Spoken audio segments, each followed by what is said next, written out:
I'm not my ideas. I must decouple my ideas, not my values, from my Mm-hmm. ego. Don't define yourself by what you think you know.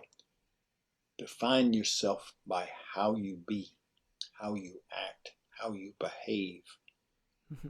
right? How you communicate. I must be open minded and treat my beliefs as hypotheses to be constantly tested and retested, subject to modification by better data.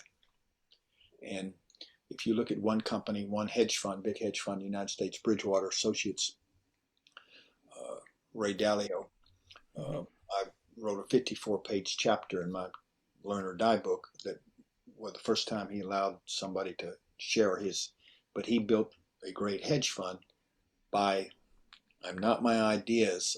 I must be open minded, treat my ideas as hypotheses to be constantly stress tested and subject to modification by better data. What better data? What data would say I'm wrong? Well, go hunt for that data. Mm-hmm. Go hunt for it. And mistakes and failures are opportunities to learn.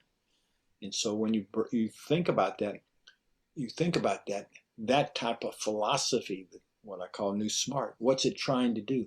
It's trying to help us overcome our internal wiring to be efficient, speedy, confirmation, affirmation, defensive people.